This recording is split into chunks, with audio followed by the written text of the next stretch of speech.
was just in terms of survival. Don't you do it. Don't you do it. Friends here. Y'all, this is Because you have to understand that self-defense is a serious business. We do carry forces, advanced forces. Make a difference. one of the tactics that would increase or decrease In the two-way community. If you all don't right, make it y'all happen, introduce this. let's just go. Kid, give him 100%. Johnny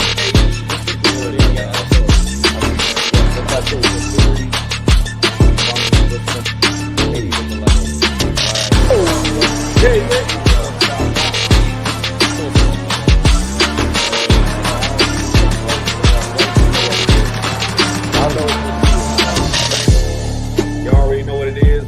I saw that, and I've done my share. I'm about to put yours up here too. Wow, look at this one. My comment is, I want.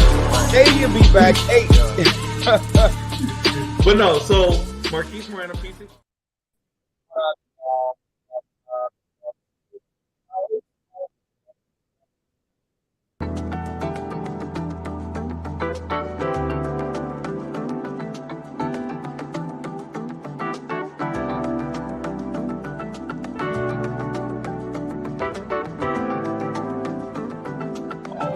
Yeah.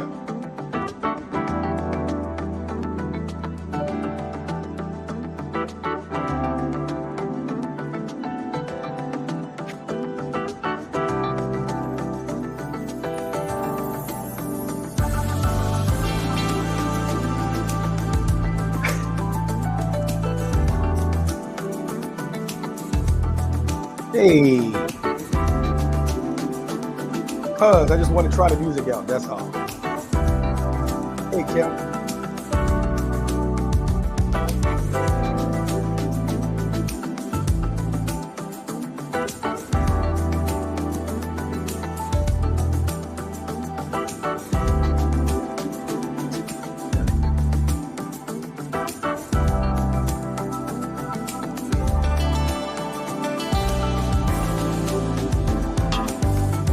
All right, what's going on? What's going on?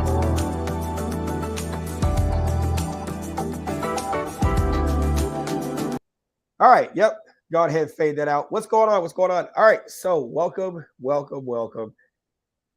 You said my music is louder than my mic. Well, how's my mic now? And I sound stuffy. I got sinus issues. Y'all know that, but I got sinus issues. Definitely bad now. How's the mic? Is the mic better? Is it louder? What's going on? Maybe I should move the mic maybe up a little bit closer like that. Should that be better? Yes, it's all good now. Yeah. What's up, Jacob? What's going on? So I know the guys are busy tonight.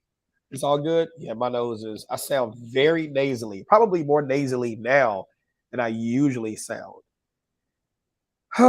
What can you do? And I thought it was just me. You said I got a zombie on your nose. I hope not. Practical Kid, what's going on? What's going on? Hey, for the record, or by the way, I just started, locals. I don't know which way I'm pointing. I just started in locals. So if you go to instructormike.locals.com, yes, Chicago weather, it is horrible. So I'm going to try to push through this as much as I can. I know Marquise is working, John is working. So we're going to go on ahead and do it. So there are a few things we're going to talk about today. First of all, cue sad music. I lost a loved one today, you all.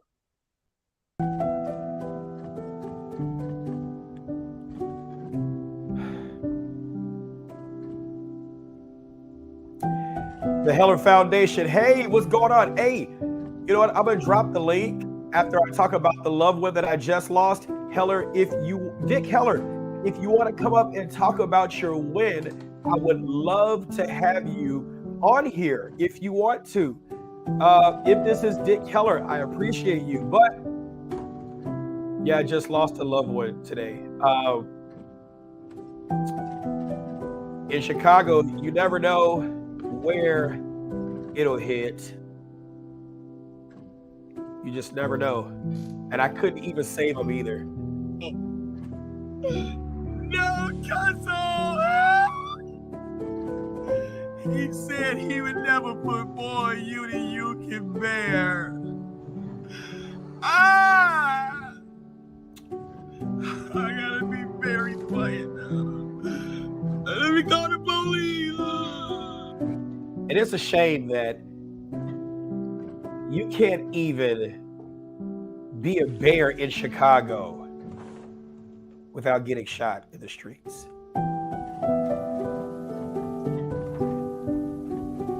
But for the cost of 25 cents a day, you too can make sure that the bears have a safe place. In the arms of every child, in the bed of every son. Practical Kid, I'm trying to be serious. How you gonna sit here and say, is that the right to bear? Oh no.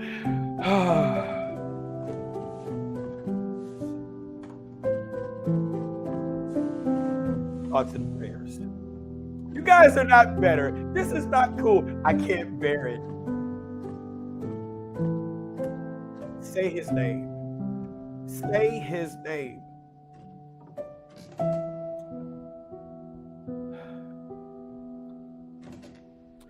All right, here we go. Let's go on ahead and get it going. Y'all are silly. Y'all, why are you guys? You said you couldn't tell if it was a joke. Oh my God. Oh my God. This is crazy. Yes, but you're gonna be hearing more of that. I'm sorry. All right, so I'm sure you guys have already heard. Dick, I'm gonna drop the Dick Keller. If that's you, I'm gonna drop the link if you want to come up and talk about your big win. I don't know how many of you all know who even Dick Keller is. I mean, how could you be in the firearms industry and not know who he is? Oh, sorry about that. How could you be in the firearms industry and not know who he is? Dick Keller is the main litigant in Heller versus DC. He is the litigant in Heller versus DC that led to NRA versus Chicago. Okay. Or I think it was McDonald versus Chicago. I think it was NRA versus Chicago. It was his litigation that led to the striking of the DC handgun ban. So he won another victory with the magazine capacity limits. So that is a huge, huge win. And now the District of Columbia has to,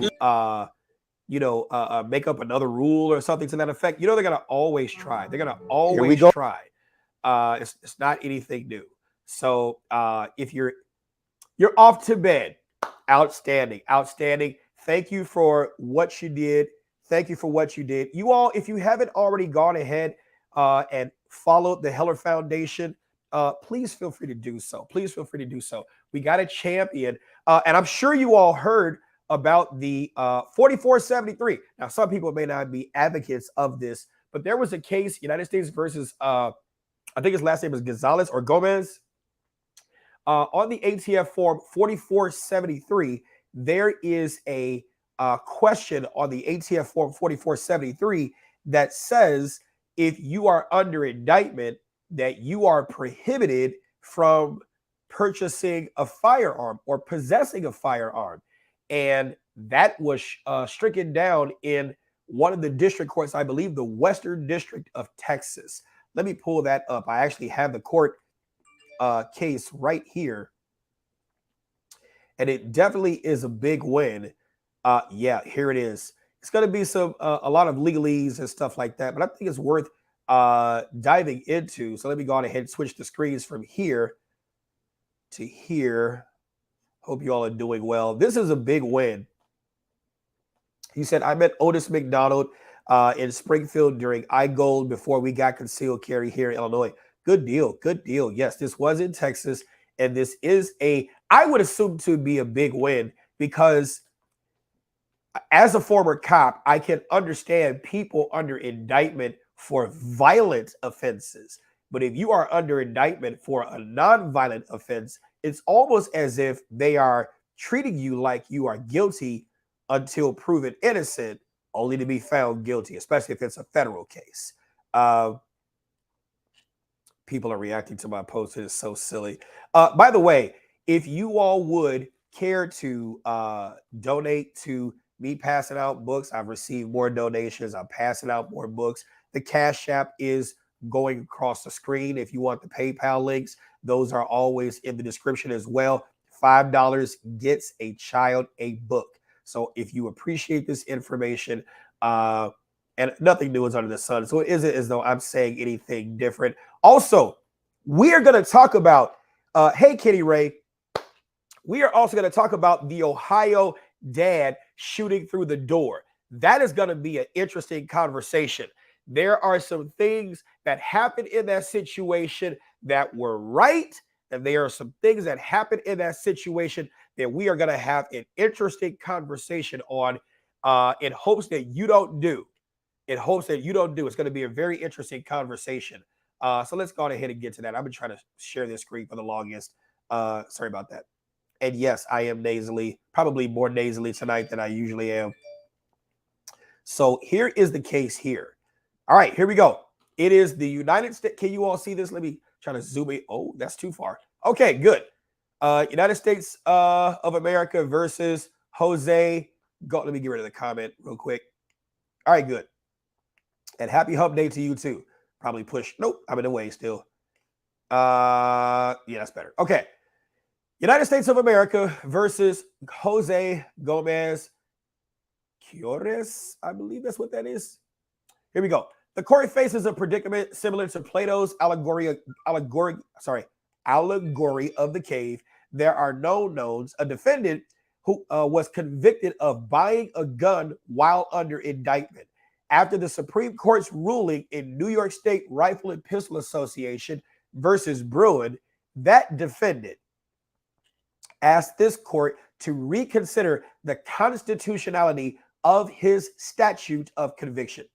The known unknowns, whether a statute preventing a person under indictment from receiving a firearm aligns with this nation's historical tradition of firearm regulation, and the unknown unknowns, the constitutionality of firearms regulations in a post-Bruin world. There are no illusions about this case, as real-world consequences, certainly valid public policy and safety concerns exist. Yet Bruin framed those concerns solely as a historical analysis. This court follows that framework. In June 9th of 2020, we're not going to read the whole thing, but I'm just going to give you a little bit of background and get down to the decision.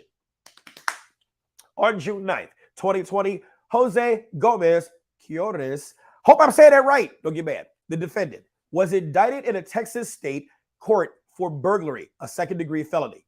Defendant subsequently failed to appear for a hearing on the burglary charge and was indicted almost a year later for jumping bail or failing to appear, a third-degree felony. Late in 2021, while both charges were pending, the defendant attempted to buy an M1911 semi-auto 22 caliber firearm from a local firearms dealer. To obtain the weapon, the defendant denied that he was under indictment for a felony when filling out the Bureau of Alcohol, Tobacco, Firearms, and Explosives, ATF, firearm transaction record, otherwise known as Form 4473. Because NIMBYRS, or the National Instant Criminal Background Check System, NICS, I'm sorry, not NIMBYRS, that's something else, returned a delayed response, defendant waited 7 days and then picked up the firearm on December 30th, 2021. But less than a week later, NICS informed ATF of the defendant's illegal firearms purchase, and the defendant was federally charged in March 2022 with 2 counts. Count 1, making a false statement during the purchase of a firearm under Title 18 United States Code Section 922A6, and count 2, the illegal receipt of a firearm by a person under indictment under Title 18 United States Code Section 922 and Isadora. A jury convicted him of both counts. Who saw that coming, right? 1 week after his conviction, the defendant moved to set aside the verdict pursuant to Rule 29 of the Federal Rules of Criminal Procedure and for this court to reconsider his previous motion to dismiss because of the United States Supreme Court's recent ruling in Bruin. Defendant's motion hinges on the constitutionality of Section 922N because if the provision is unconstitutional, then the defendant's false statement during the purchase of the firearm is immaterial. So, of course, there's a lot of legal standard here, a lot of legalese, right? A lot of legalese. Let me see if I can get to. Okay, here we go. The Supreme Court's ruling in Bruin changed the applicable framework for analyzing firearms regulations under the Second Amendment. The defendant's conviction rests on the constitutionality of Section 922. I gotta turn this doggone phone off. N. Thus, this court takes up the defendant's motion for reconsideration. We know what the Second Amendment says, that it provides a well-regulated militia being necessary to the security of a free state. The right of the people to keep and bear arms shall not be infringed. In Heller, let me see what you all are saying in the comments. Okay. All right. Hey, what's going on? Okay. All right. I know this is kind of boring, but I'm going to keep on going for those of you all. Do you all find this interesting? Let me know in the comments. Right. Here we go. Yeah, I'm going to look at your comments too. Here we go. In Heller, the Supreme Court held that the Second Amendment protects the right of an ordinary law-abiding citizen to possess a handgun in the home for self-defense. Shouts out to Dick Heller. He was just on this stream. Appreciate you, sir. And just last term in Bruin, the Supreme Court held, consistent with Heller and McDonald, that the Second and 14th Amendments protected individuals' right to carry a handgun for self-defense outside the home. The Supreme Court in Bruin laid out a new standard for courts to use when analyzing firearm regulations. Before Bruin, courts of appeals had coalesced around a two-step framework when assessing Second Amendment claims, combining a historical analysis with means-in scrutiny, right? In other words, what do you need it for, and do we feel that your need is legal, or we agree? Here we go. A lot of stuff here, a lot of stuff here, a lot of stuff here. It's a lot of legalese. Okay, here we go. But in Bruin, Justice Thomas stated the two-step approach was one step too many. Shouts out to Justice Thomas. I know a lot of people can't stand you, but the right people love you. That's all that matters, right? In its place, Justice Thomas enumerated a new standard courts must follow. When the Second Amendment's plain text covers an individual's conduct, the Constitution presumptively protects that conduct. The government must then justify its regulation by demonstrating that it is consistent with the nation's historical tradition of firearm regulation. Only then may a court conclude that an individual's conduct falls outside of the Second Amendment's unqualified command. So the threshold question is whether the Second Amendment's plain text covers the defendant's conduct, right? Bruin's first step, receiving a firearm under Second Amendment's plain text, right? The right of the keep and bear arms shall not be infringed. All right. The defendant's pivotal conviction was under Title 18, United States Code Section 922N, making it unlawful for any person who is under indictment for a crime punishable by imprisonment for a term exceeding 1 year to receive any firearm or ammunition which has been shipped or transported in interstate or foreign commerce. Please believe that this decision is going up to the Supreme Court. Please believe that. If you think it's not going up to the Supreme Court, you don't know. Trust me, it is not going to stop here. So hold on to your hats. Here we go. Let's keep going. Sorry, no, excuse me. Give me a little attitude. Here we go. Yet from the jump, the government seems to misread Bruin. The government first frames defendant's conduct as, quote, buying a gun while under felony indictment. Bruin's first step, however, requires only that the Second Amendment's plain text covers the conduct. And the prohibited conduct under Section 922N is receipt of a firearm, nothing more. By adding while under felony indictment to the conduct, the government conflates Bruin's first step with its second. To illustrate, take 18 U.S.C. 922 G's proscription against felons possessing firearms. The conduct is possession, which the government admits falls under keep. Therefore, whether the government can restrict that specific conduct for a specific group would fall under Bruin's second step, the historical justification for that regulation. So too, under Section 922N, the Second Amendment's plain text must cover receipt of a firearm. Bruin's second step would analyze the persons under indictment. So the issue becomes whether to keep and bear arms encompasses receipt. The government next argues for a rigid, sterile reading of keep and bear. Quoting Heller, the government notes that to keep arms means to have weapons or possess, and to bear arms means to carry. So anything not having, possessing, or carrying weapons is excluded. And thus the government argues receiving a firearm falls outside of the Second Amendment's right to keep and bear arms. Some of y'all don't understand. And maybe you do, right?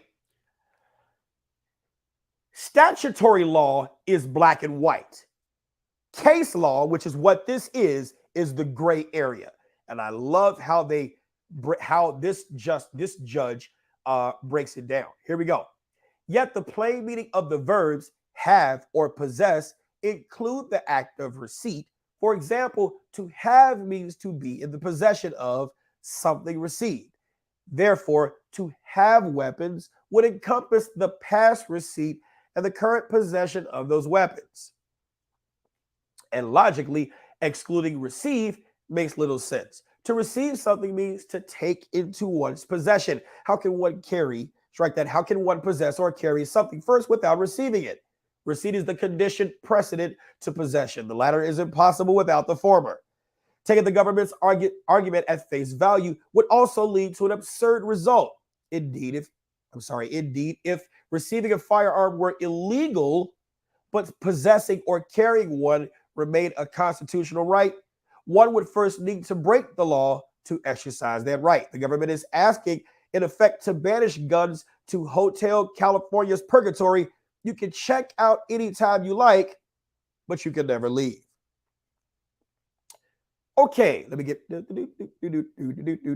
Okay, Bruin first step, ask a strictly textual question. Does the Second Amendment's plain text cover the conduct? Without a doubt, the answer here is yes. Second Amendment's plain text does cover receipt, and the Constitution presumptively protects such conduct.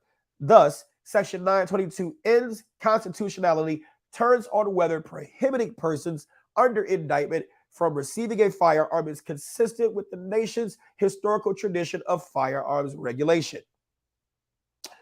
I'm going to skip to some of this stuff because there is a wonderful point that they make, and I'm trying to get to that. Here we go. Long and short of it, there is no history in this nation's context, if you will, that states that persons cannot vote while under indictment. It is nothing saying that they can't peacefully assemble while under federal indictment. And that's essentially what this ruling, yeah, you said, skip to the summary. Hold on for a minute. Why is somebody ringing my doorbell? It's got to be important. All right. I'm going to play this video. You all watch this, and I'll be right back. Here we go. This has got to be important. Somebody's got to be ringing my doorbell.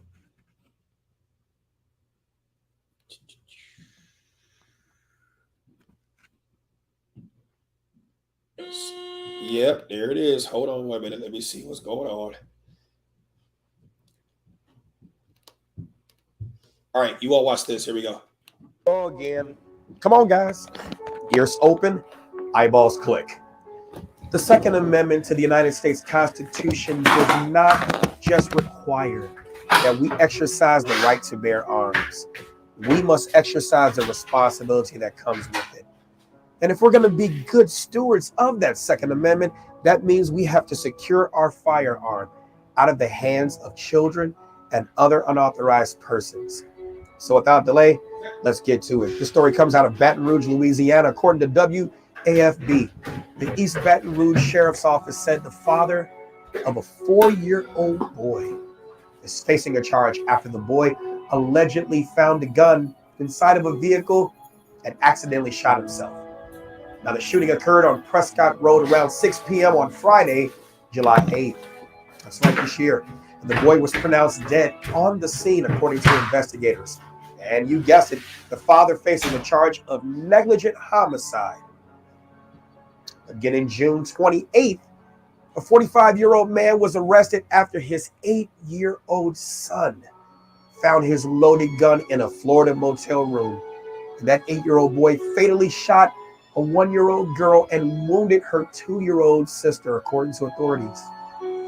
That shooting unfolded Saturday night in Pensacola, and investigators allege that the father attempted to cover the incident up by, you guessed it, removing that gun and those suspected drugs from the room before the deputies could even arrive on scene. This past month, August 18th, another 8-year-old boy died after accidentally shooting himself Wednesday. Next state over, Lake of the Four Seasons residents, according to Lake County Sheriff's Office. Around 7:30 p.m., officers responded to the call of an 8-year-old child who had accidentally shot himself. Sheriff Oscar Martinez Jr. wrote in an email stating that the boy gained access to that handgun while he was home alone.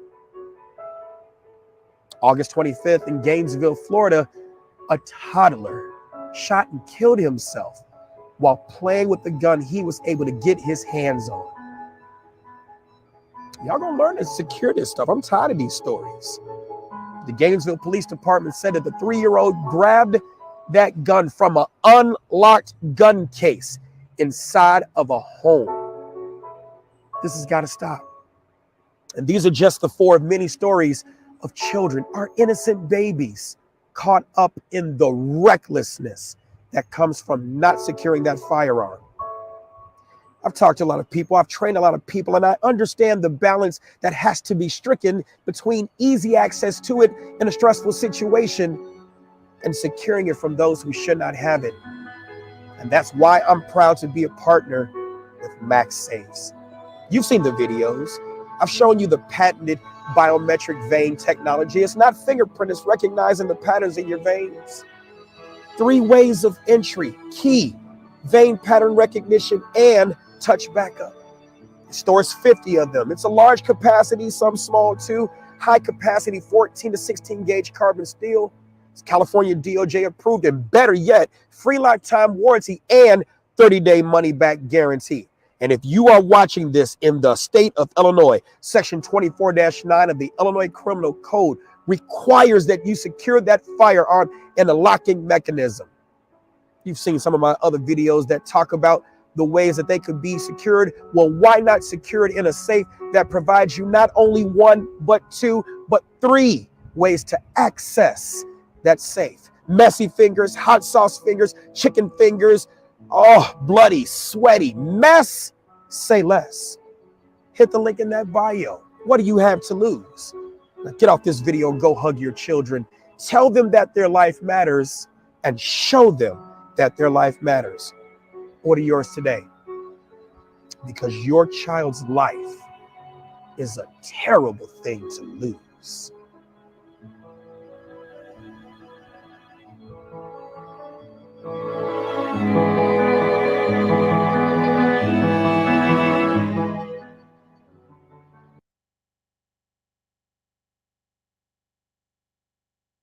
Don't be talking about my commercial, y'all. All right, we're back. How was that commercial? Was it pretty good?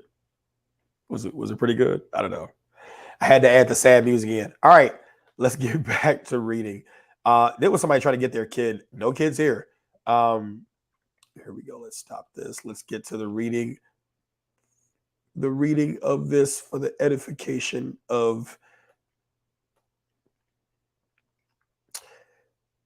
Let's get to it. Sorry about that. Got it. Bam. All right, here we go. So we're back on it again. Yep, public service announcement. That's right. Here we go. All right. So here we go. In Congress's eyes, those under indictment for or convicted of a crime of violence have already demonstrated their unfitness to be entrusted with such dangerous instrumentalities. I said that right. Almost 25 years later, in 1961, Congress amended the FFA to cover all individuals under indictment, regardless of the crime they were accused of. Congress also removed the crimes of violence language, replacing it with crime punishable by a term of imprisonment exceeding 1 year. Congress expanded gun regulations. So this is just the historical context of, what Congress has done throughout the years, decades to regulate guns and things like that got us to the present decision.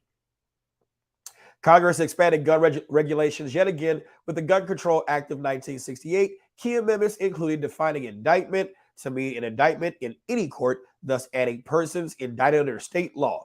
Get on down. Here we go. Let's get to this. The government analogizes, regulations prohibiting felons from possessing firearms with those prohibiting receipt of a firearm by persons under indictment. According to the government, Section 922 G1's prohibitions on the possessions of firearms by felons has exactly the same historical pedigree as Section 922 N's restriction on felony indictees. Yet the government fails to explain why regulations enacted less than a century ago count as long-standing. Without nothing further, government's argument can be boiled down to the following syllogism. Felon possession laws have the same history as Section 922N. Heller endorsed felon in possession laws as constitutional. Therefore, Section 922N is constitutional. The problem with the argument is it's a logical fallacy. Sharing a history with felon in possession laws makes Section 922N constitutional the same way a dog is a cat because they both have 4 legs. I like that. I got to get down to the end because this stuff will get boring, but I like this. Here we go. Let's get to the end. Yeah, I'm definitely going to go back to read this. I like reading stuff like this. Okay. Yeah, we were talking about that. People's right to vote, people's right to assemble. The government doesn't restrict that. You're under indictment. Oh, Mike. Hold on 1 minute. Hold on, you all. What's going on, sir? How are you? No, I sent you a text message asking you, what did you want me to do? I didn't receive a response. I kind of figured you were busy, so I'm still available.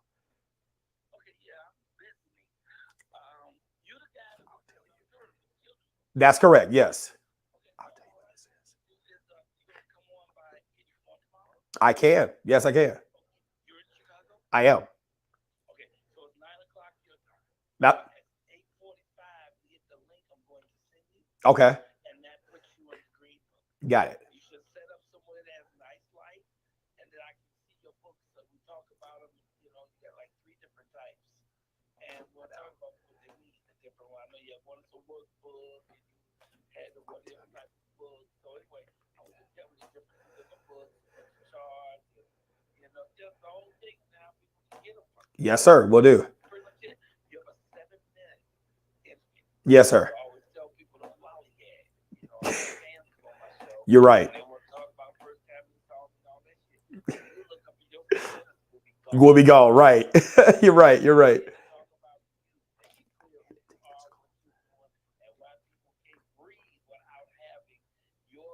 Yes, sir. You're right. Yes, sir. I appreciate you. Yes, sir. Thank you. All right, now. Yes, sir. Bye-bye. That's not KD. So I had to take that call. I don't know how many of you all know the comedian Michael Collier.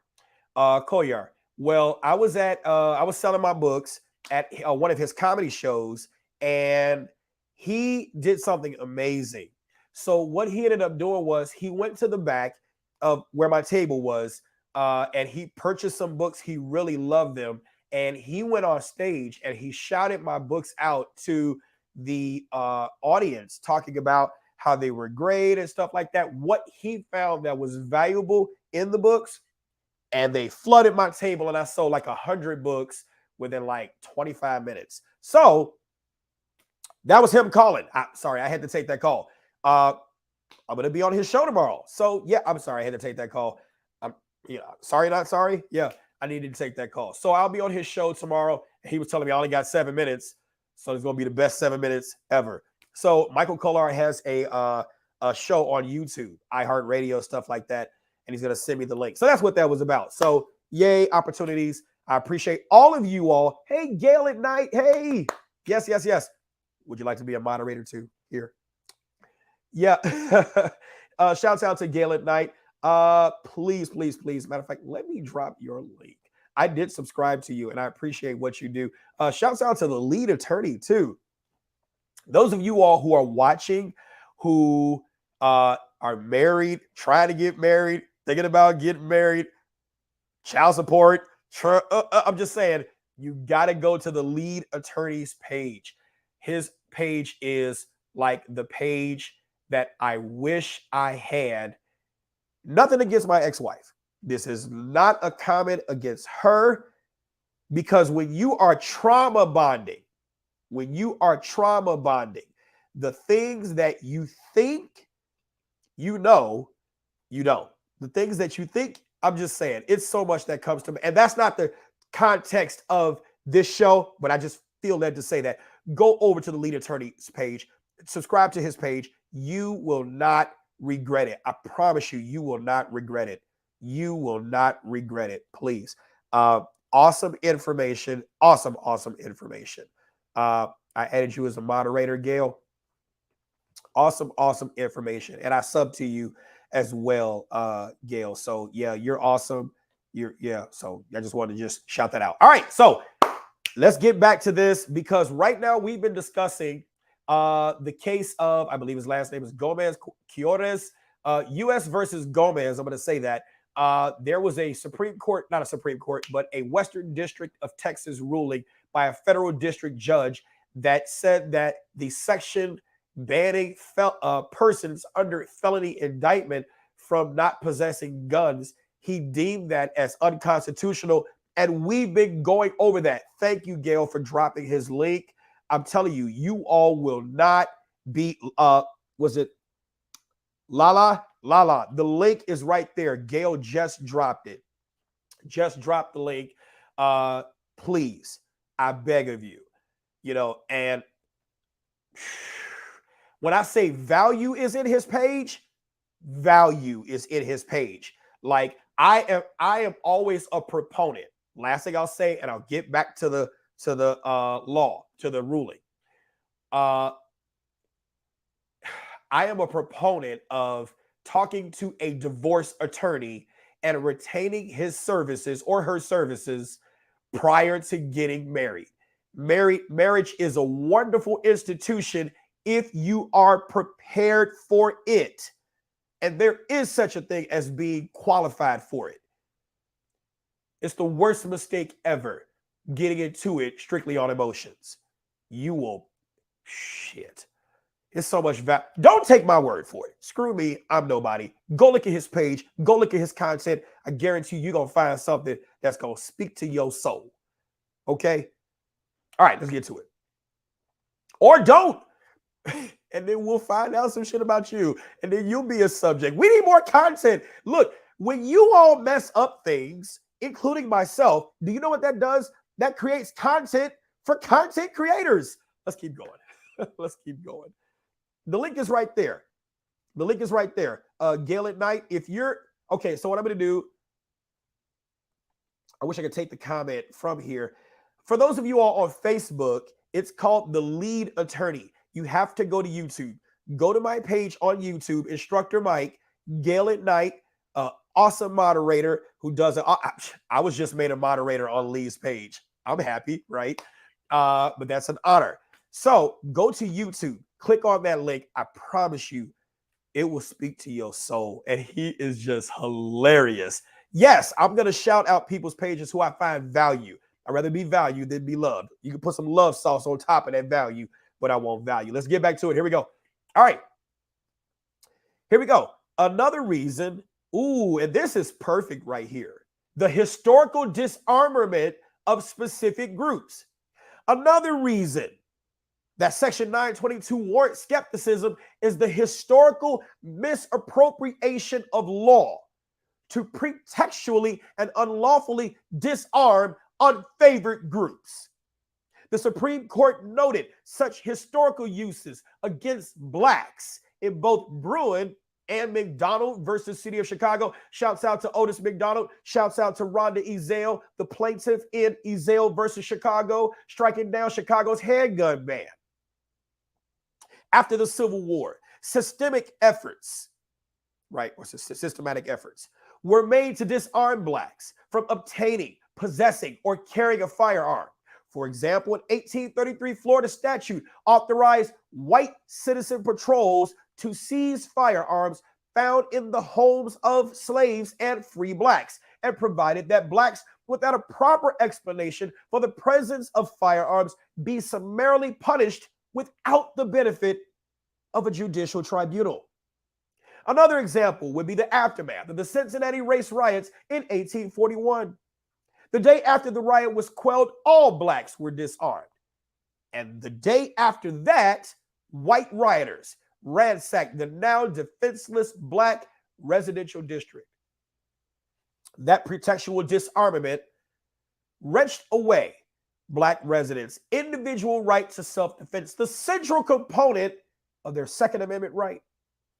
The government cites the Seventh Circuit's reasoning in United States versus Yancey to argue legislators have long had the right to disarm unvirtuous citizens. Yancey's reasoning on unvirtuous citizens quotes an influential 1868 constitutional treatise, might have said that wrong, which stated constitutional rights did not apply to the, quote, idiot, the lunatic, and the felon, end quote. But what's omitted is how blacks were treated the same. Quote, pistols, old muskets, and shotguns were taken away from freed slaves as such weapons would be wrested from the hands of lunatics, end quote. You got to like how they put that in there because history is history. History is history.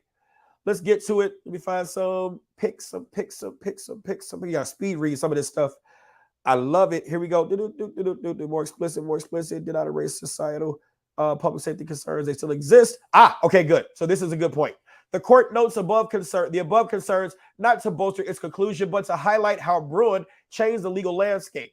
The Bruin court made the constitutional standard, quote, more explicit, close quote, to eliminate asking judges to make difficult empirical judgments about the cost and benefits of firearms restrictions. Bruin did not, however, erase societal and public safety concerns. You said the Facebook page you're streaming live is not the same Facebook page you have linked in the description. Yeah, I didn't do that one. But I am streaming on Instructor Mike. So I'm streaming on Brown Mike, my personal, Instructor Mike, my direct, and then Security Training Concepts, which is my business page. So it's one of those. I know why you said that too. Yep. Appreciate that. And Gail put the Cash App in there. If you all do want to support the cash or this content, $5 gets a child a book. Okay. Please help me get my books to other people. Please. I've been doing a great job. Somebody just purchased $200 worth of books today. I got to get the books out. I'm loving it. So thank you for that. My page cannot be monetized, you all. My page cannot be monetized. So I can't receive super chats because of the context of what I actually teach on this page, which is, I hate to say it, violence. It could be construed as positive or negative. Okay. So we are where we are. Here we go. Conclusion is right around the corner. Conclusion. The Second Amendment is not a second-class right. No longer can courts balance away a constitutional right. After Bruin, the government must prove that laws regulating conduct covered by the Second Amendment's plain text align with this nation's historical tradition. the government does not meet that burden. Although not exhaustive, the court's historical survey finds little evidence that Section 922N, which prohibits those under felony indictment from obtaining a firearm, aligns with this nation's historical tradition. As a result, this court holds that Section 922N is unconstitutional. It is therefore ordered that defendant's motion to reconsider is granted, the indictment is dismissed. It is so ordered. Signed the 19th day of September 2022, David Counts, United States District Judge. Please know that this will be appealed. This will be appealed. Please know. It is not over. The federal government is not giving up that fast. It is going to go on appeal to a United States appellate court. Then we've got a decision that's going to be there. Then it's going to go from there to the United States Supreme Court, where it probably, this I would assume is so let's talk about the United States Supreme Court. Those of you who don't know, 9 justices sit on the court.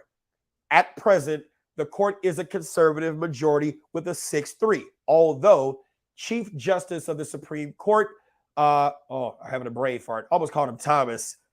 Wouldn't that be nice? But Chief Justice of the Supreme Court, John Roberts, in his theory or the way that he, votes or decides, I would argue he's a swing justice, even though politically he's said to be conservative. I would say he's swing. There are times where he sides with the liberal arm of the court, and there's times where he sides with the conservative arm of the court, okay? But by political ideology, it is a conservative 6-3 court. The way that the Supreme Court will end up taking cases is if, obviously on writ of certiorari, if it answers a specific and important constitutional question, for which I argue this is huge, because at present, if you are under indictment, right, for a felony offense, granted, there is the presumption of innocence until proven guilty, but the mere allegation is enough for you to lose a lot. And so this is big. So I do see this going to the appellate. I do see this going to the United States Supreme Court. I do see this being taken in on writ of certiorari, and I do see them arguing this. So this would be interesting to watch. And I'm glad out of the great state of Texas, we can argue there's some great things or some other things out of Texas. I like Texas, right? But that's a good one. So, all right. What are your thoughts? What are your thoughts? I'm going to go ahead and get to the next video in this. Wait. I'm going to get to the next video in this. We were going to talk about felons kit. That is going to be a good one right there. That's, okay, let's have that discussion. Sound off in the comments. Do you think that persons convicted of non-violent felonies should be allowed to protect themselves using a firearm? I'm not talking about persons convicted of violent felonies, okay? We are not talking about, thank you for allowing that comment. Yeah, he didn't say anything bad. Thank you for that. What are the specifics of the case with the father shooting through the door? We're going to get to that. We're going to get to that. Texas boys all get their sidearms with them. What do you all think about persons convicted of felonies, nonviolent felonies, being allowed to carry firearms? You said, yes, I do. Why shouldn't they be? Yep, I understand that. I definitely understand that. I'm honestly for it. You said, no, they shouldn't. Okay, so what's your argument? Are you saying, no, they shouldn't? What's your argument in that? I would really love to see what your argument is, right? Yeah, I think it would be I don't see a problem with non-violent, a person who's convicted of prostitution. After 4 times of getting arrested, yeah, Jacob, you said I'm okay with that. Maybe a 5-year waiting period or something. I don't think that being convicted of a non-violent felony should be an absolute ban. I don't think that that should be an absolute ban, especially if you paid your debt to society. Persons convicted of violent felonies should be disallowed from carrying firearms. I'm with that. Hey, Rob, what's going on? Rob, how are you feeling? Shouts out to Rob Sheetal. How are you, sir? Was the offender armed at the time of the non-violent felony but didn't use the firearm? You got to get more context with that, because if the person committed a non-violent felony but they were armed at the time, that doesn't necessarily mean that they are violent. See, they could have been in possession of a gun while committing an action, and that doesn't ipso facto mean, I'm glad you're doing well, brother. I'm glad you're doing well. Yeah, that doesn't mean ipso facto that they are violent. If they have not shown a proclivity to use violence in the commission of a crime, why penalize them by not allowing them to defend themselves? Absolutely. You said, I agree with you. Folks should be able to protect their family. Aren't felons banned, period, though? Yes, and that's what we've been talking about in this previous conversation. If they're not too, non-violent felons should be able to purchase. Exactly. Paying that debt with time served, that you should be restored as a whole. Yeah, I do agree with that. Yeah. So let's get to it. As I Josh.com, what's going on, sir? What is going on? I got to get my sound stuff up, like lead attorney. I got to get my stuff up. Let's go ahead and get to it. So this case is straight out of Ohio. Straight out of Ohio. I'm going to read this last comment and then we're going to keep on going. I will look at the past history of nonviolent defenders to see if they return to the court system regarding violent felonies after being prosecuted the first time. Okay, that's interesting. I think that nonviolent felons should be able to purchase with close watch on behavior. I'll stipulate to that. I will stip to that. Are you saying on a probationary status? I'll stip to that.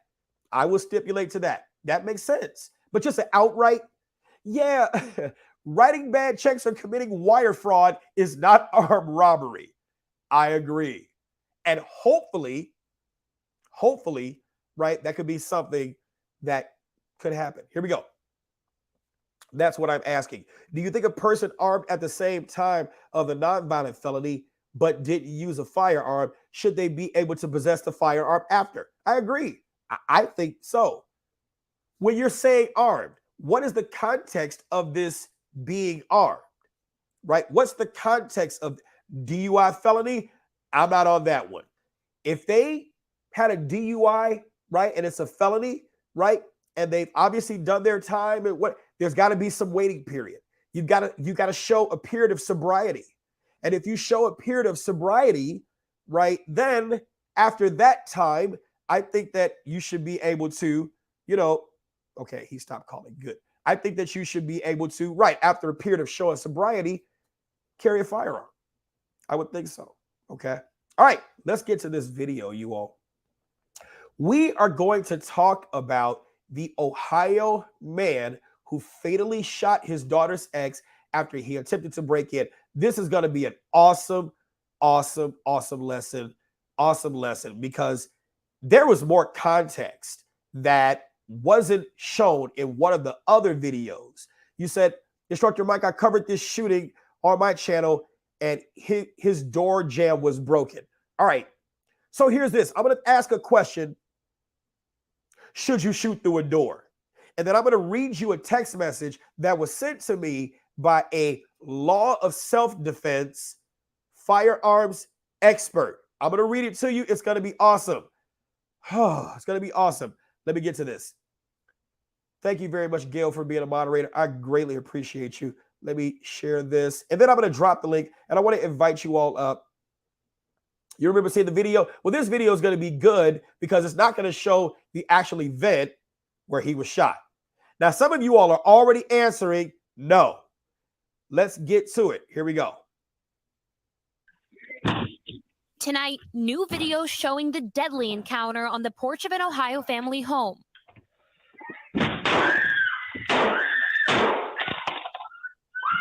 Mitchell Ducrow of Sydney shot and killed 22-year-old James Rail last month after it appears Rail tried to break into the house where his ex-girlfriend Allison lives.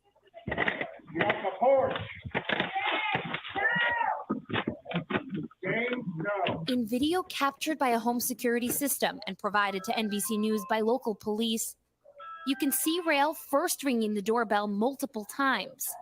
He's like, hey, he's coming back. The family saying they asked him to leave, and then Let's try the door. Dad. No, don't answer the dad. The upper porch. Dad, no! Oh my God, can you please hurry? Rail is shot 3 times.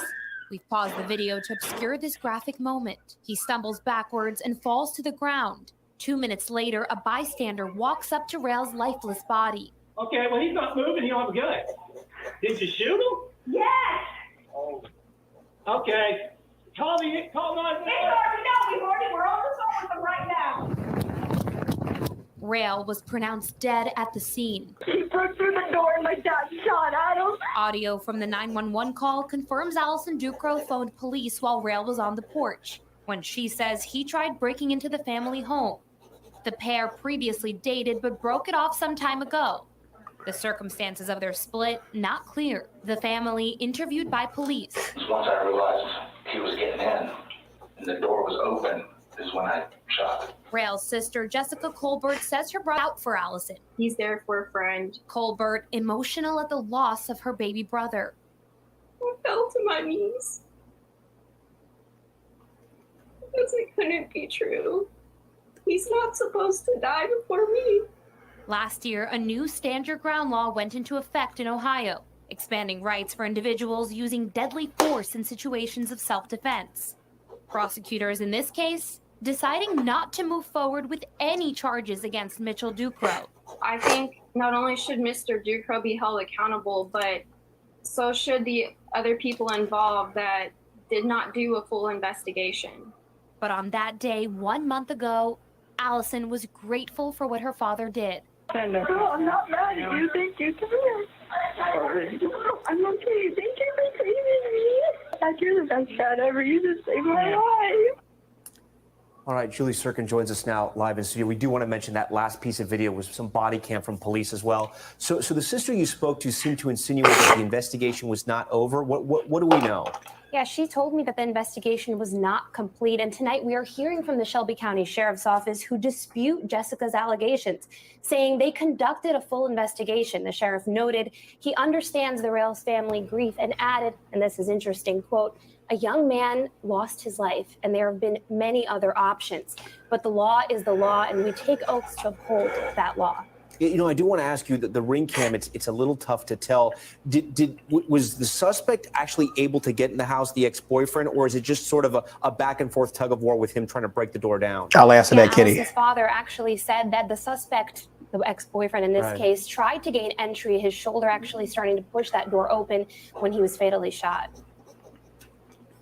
Thanks for watching our YouTube channel. Follow today's top. All right, so we're going to go back through this video, but sound off in the comments. What are your first thoughts on this video, right? Here's some of the notes that I jotted down. The question that I asked in the beginning was, is it okay for you to shoot through a door? So I got into a little, I don't want to say a heated discussion, but kind of heated, with another instructor who quoted himself to be a law of self-defense expert instructor. Shouts out to attorney Andrew Bradka, Law of Self-Defense. You can check out his website. He runs a Law of Self-Defense instructors course.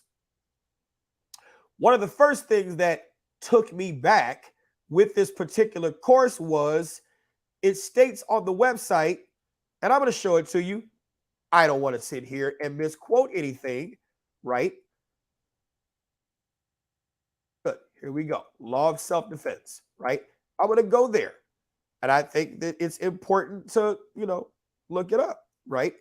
Here's the reason why I'm going to show it, because I wanted you to see actually what this course actually is, what it has. And there are some good things to it. How many of you all have seen, Andrew Branca's Law of Self-Defense instructor course? Get to it. Yes, here we go. There it is. I want to pull it up on the screen. Yes. Okay. Let me share this real quick. Don't forget to hit the like button. I'm watching on YouTube. I got 78 people watching, 41 likes. Is it possible we can get it up to 60 likes? Please. I would love it if we could get it up to 60 likes. Now, you said you believe that killing should have been avoided. Okay, we'll get to that. We'll get to that. I would like to know your thoughts on why you, or the reasons you think that could have been avoided. That's an interesting take on that. Here we go. So this is the Law of Self-Defense instructor program. These incredible classes. Wait, I'm sorry. You can't see it. You only see me. Here we go. These incredible classes will make you a self-defense law expert. Can somebody tell me what the problem with that is? Adding law expert is just like adding tactical for the purposes of selling. I don't want to say his course is bad or good. I'm just saying we need more context with this. Okay? So let's get to it. Let's get to it. Stop sharing. We're going to get back to this video. And I'm going to get to the comment that was said by this instructor. And I would love to hear your thoughts. And we're going to get into some discussion on this. Okay?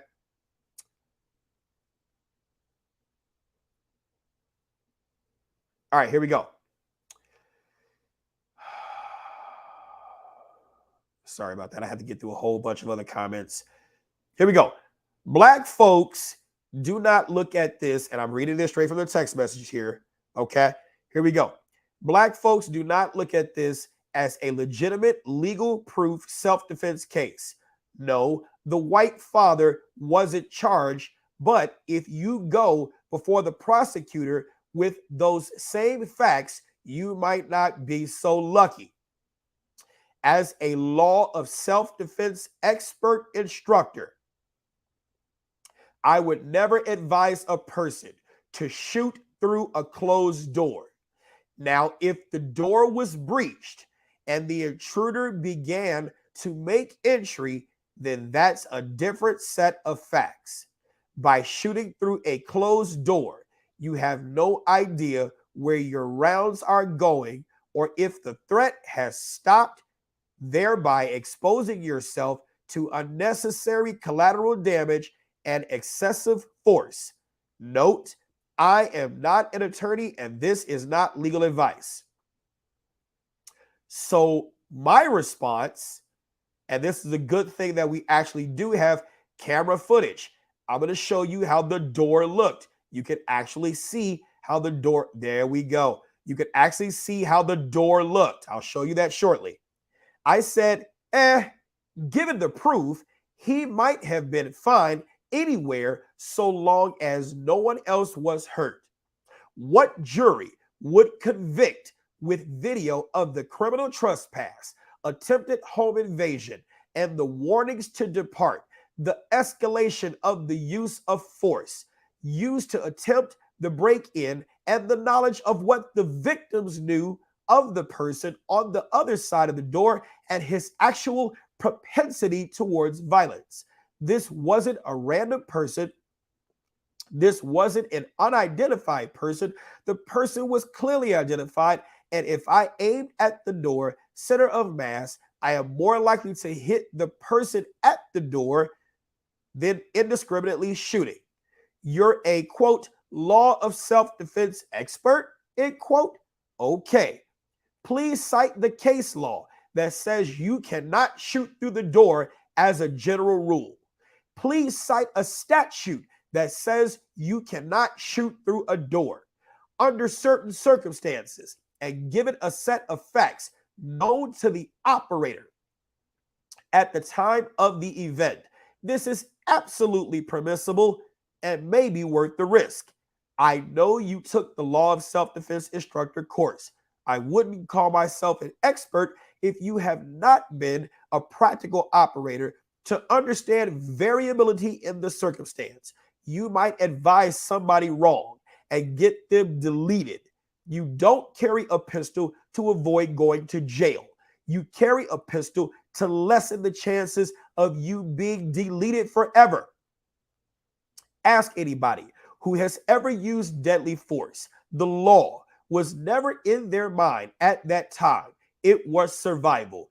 Yes, we need to be mindful of the law as much as we can, but when we're faced with a deadly situation, it is training. Let me show you how the door looked, because this is important.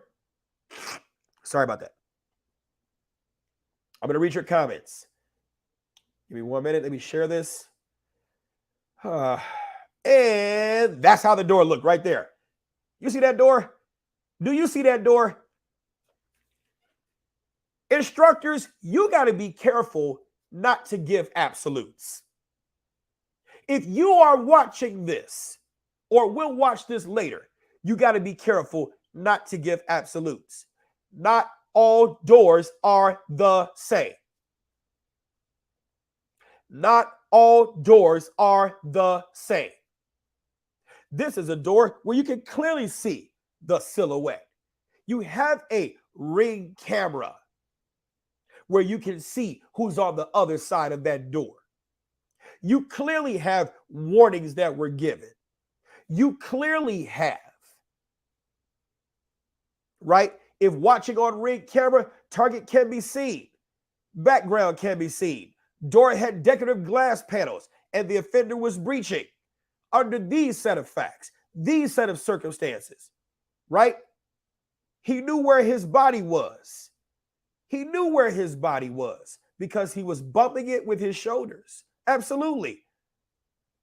Got to be careful before calling yourself an expert, giving absolutes, because as a subject matter expert, you could be hired to perhaps provide an expert opinion. Look at that grouping. Come on, Kitty Ray. Come on, Kitty Ray. You see that grouping right there?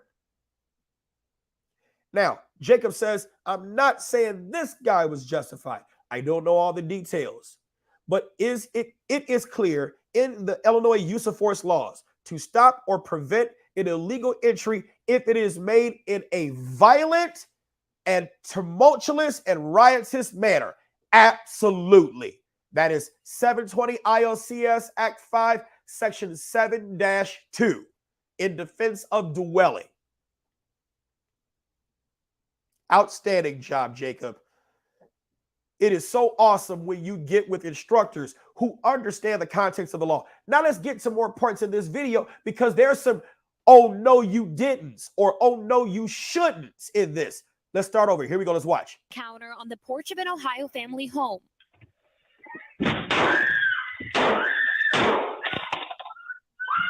Mitchell Ducrow of Sydney shot and killed 22-year-old James Rail last month after it appears Rail tried to break into the house where his ex-girlfriend Allison lives.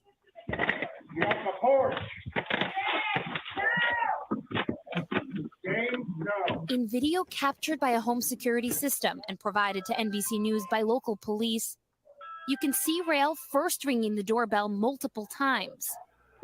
Hey, he's coming back. The family saying they asked him to leave, and then... Open the door. Dad. No, don't answer the dad. The open porch. Dad, no! Oh my God, can you please hurry? Rail is shot 3 times. We've paused the video to obscure this graphic moment. He stumbles backwards and falls to the ground. 2 minutes later, a bystander walks up to Rail's lifeless body. Okay, Please. moving, you have a gun. Did you shoot him? Yes.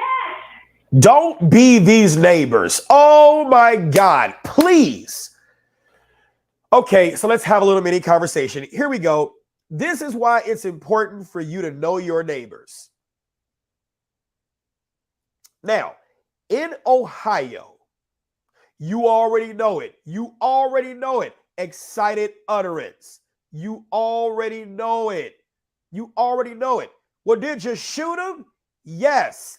Look, I have to agree with half of his statement that if it happened in a different area, in an area where they did not support your ability to be able to defend yourself, you are incriminating yourself on your own camera. You are incriminating yourself on your own camera. And then your name, you shot him? Yeah. This is why, oh my God, those neighbors, right? Here we go. Let's listen to some more neighbors speak. Oh, sorry about that. Oh. Okay. Call 911. We're on the phone with them right now. Rail was pronounced dead at the scene. He broke through the door and my dad shot at him. No. No. No, no, no. No. He tried to break through my door and my dad shot him. Are those the facts of the case? Yes. What are some better things that you could say? Attempted home invasion. The purpose of the 911 call is to get assistance your way. Police officers who are watching this, those of you all who used to be or still are police officers now, do we get on the radio? 645, shots fired, motherfucker trying to come after me. I had to pull my firearm and shoot him. I shot him 3 times. I think I shot him. You're saying all that stuff over the air, and all that stuff is recorded. Recorded. That stuff is recorded. This is the reason why we use titles of what occurred, not the actual facts of what occurred. 645, shots fired by police, attempted home invasion. Send me a couple of units over this way. We know attempted home invasion. 1,000 things could have happened, but we know we got to get there. There's use of force involved, and there's more to be found out when we get there on scene. Yes, Gail, we must be mindful of how we relay information. We got to play. This is the reason why attorneys prep clients that are going to take the stand. This is the reason why good police departments actually train officers under stress for what you're going to do in stress. It's not enough to just own a gun. It's not enough to just sit here and just say, oh, I've got USCCA, CCW safe, US Law Shield. Insert your insurance information here. You must practice what you are going to do under stress, and it has to be simple. Destined to Succeed, you took my class. What was the one thing that I said? Yes. Nope, 1033 traffic, shots fired by police, suspect down, start me rescue. That's it. We're not talking about no details. The purpose of the radio traffic is to get help. The purpose of the 911 call is to get help. So if I'm in that situation, here's what I'm going to do. 911, what's your emergency? I'm at 643 Langley, shots fired, attempted home invasion. My name is Mike Brown, subject down. I'm a male black shirt, blue pants, black shoes. Black shirt, blue pants, black shoes. I need police and 2 paramedics. And if they ask me more questions, I'm repeating it again. 644 Langley, 644 Langley. Shots fired, shots fired. Attempted home invasion, attempted home invasion. Subject down, subject down. My name is Mike Brown. My name is Mike Brown, right? I start with location. In the event something happens, they know where to come. I'm a male black, bald head, goatee. Got to add that in there. Black blue shirt, black pants, black shoes. Keep it simple. Keep it simple. No one regurgitates information more than a person who believes or is actually a victim. No one regurgitates information more than you all. And the thing is, oh, this is going to be good. I'm going to get to it. I got more to add. I'm going to get to this. Hold on. A lot of times when under a stressful situation, people just talk and tell everything unless they are trained on the best way to handle that situation. That comes with training of the entire family on what to say and what to do. Absolutely. Rose Baker said just the basic details. There is a reason why we give just the basics. Now, you don't have to like the police, but you should learn why we do what we do. You said when your adrenaline is going and you wasn't a police officer, do you feel confident you can still say that? Absolutely. Absolutely. Absolutely. See, you don't have to like the police, but you need to learn. There is a reason why we say the things we say the way we say them. Details can be used against you. Now, what if he was in an area? I will give you case in point. Gregory and Travis McMichael. Gregory and Travis McMichael. I'll say it again. Gregory and Travis McMichael. The convicted killers of Ahmaud Arbery. Guess how the state's attorney from that county in Georgia convicted them? By their own words on the body camera. You heard the state's attorney say it herself. You heard them on the body camera. You heard what they said. These two former law enforcement officers trusted the police to say these things and just be extremely descriptive. And guess what happened? They got convicted on their own words.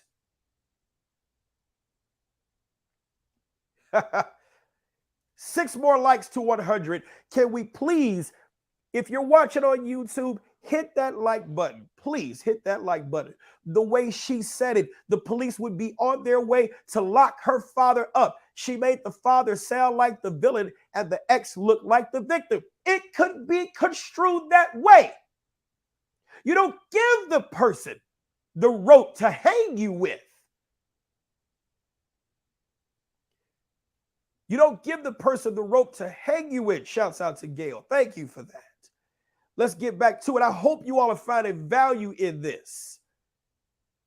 Here we go. Audio from the 911 call confirms Allison Ducro phoned police while Rail was on the porch when she says he tried breaking into the family home.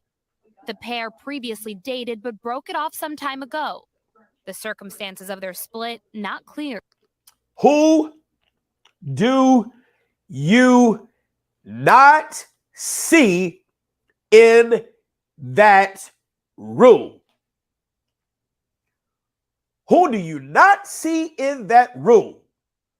You do not see an attorney. You do not see an attorney in there. Please let me quote to you Ohio versus Rader, 532 U.S. 17, 2001, quoting Greenwald versus Connecticut. The purpose of the Fifth Amendment, though it may be used by the guilty, was originally designed to make sure that the innocent do not say incriminating statements that, while seemingly innocent on their own, could provide a causal link and give the government evidence to use against you in a criminal trial. You see her in that room without her attorney, without even her father. No one to advise her that the statement that you are about to make, pursuant to Miranda versus Arizona, 384 U.S. 436, 1966, the statements that you make can be used against you in a court of law. And according to the Federal Rule of Evidence 802 D2A, anything that anyone says in support of your defense can be used as hearsay. So they can't even testify in your defense without the state objecting to that, stating that it's hearsay. Anything you say can and will be used against you in a court of law. I don't care how much you support law enforcement. I don't care how much you love your community and love. You need to think like a suspect. Think like a suspect. Think like a suspect. Here are 4 things that I tell people. Officer, I was the victim of a crime. I need medical attention. I invoke my 5th Amendment rights. I want my lawyer. That's it. And say it in a calm, victimly manner. You already have the emotions present in this situation. She was scared, and rightfully so. He was scared, and rightfully so. Use those present and real emotions to say, Officer, I was the victim of a crime. I need medical attention. I invoke my 5th Amendment rights. I want my lawyer, please. In the military, and we're going to keep on going. Jacob, 4 things that we say in the event we are ever captured by the enemy. And I am not calling the police the enemy, but you get the context. Name, rank, serial number, unit of assignment. And serial number is actually social. Name, rank, service or serial number or social, unit of assignment. That's it. Officer, I was the victim of a crime. I need medical attention. I invoke my 5th Amendment right. I want my lawyer. That's it. All of those are protected by constitutional amendments. Let's continue. The family interviewed by police. Once I realized he was getting in. Here we go. Dad without a what? Dad without a what? Lawyer. See, I don't want to make this about race, but come on. We can all learn things from each other, right? Yes. I love that you live in a community where the police work with the citizens and the citizens work with the police. I love that you have a relationship with the police and the police have a relationship with you. This is awesome. I love it. But you need to take a page from the thugs in the hood. I'm just saying. Officer, I was a victim of a crime. I need medical attention. I invoke my 5th Amendment rights. I want my lawyer. That's it. No more. No more. Here we go. And the door was open is when I shot. Rail's sister, Jessica Colbert, says her brother went to the house to, quote, look out for Allison. He's there for a friend. Colbert, emotional at the loss of her baby brother. I fell to my knees. Because it couldn't be true. He's not supposed to die before me.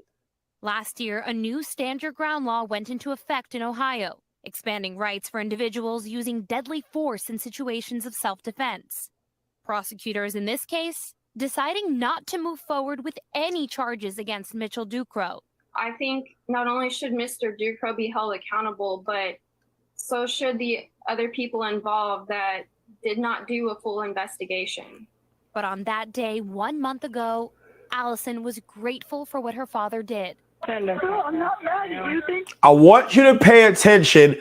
Look at this extra footage. That body camera is always on. Yes, I know the grand jury no build them. But could you imagine doing this in Illinois? Now, Kitty Ray, I hope you are still here because you asked me a question about Illinois' stand your ground law. And I'm going to answer that question. Do we have stand your ground? Look at this body camera. Whenever the police are there, the camera is always on. Family must know we are not having family conversations when the police is there. We are not having family conversations when the police is there.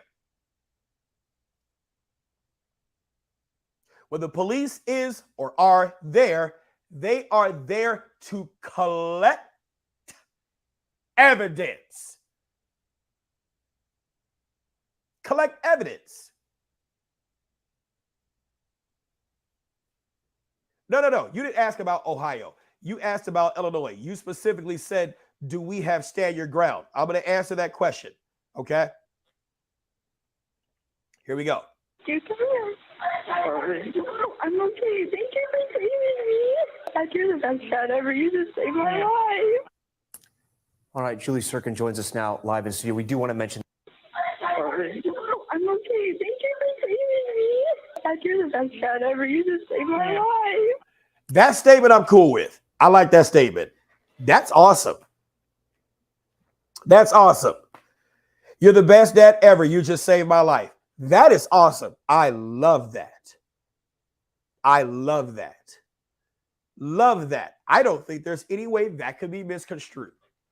And we are not in any way, shape, form, or fashion condemning this family for doing what they had to do to defend themselves against an obvious intruder who was dead set on gaining entry to harm the family.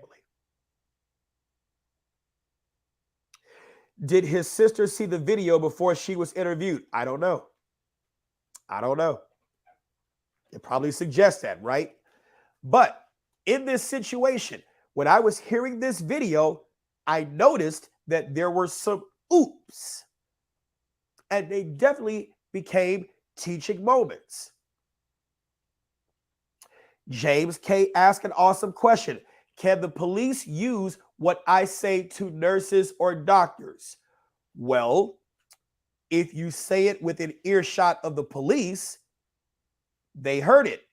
They may or may not be able to use it, right? If it's on the body camera, you see what I'm saying? So you got to be careful in as much as you can. With doctors, there's always doctor-patient confidentiality. My suggestion is when you are dealing with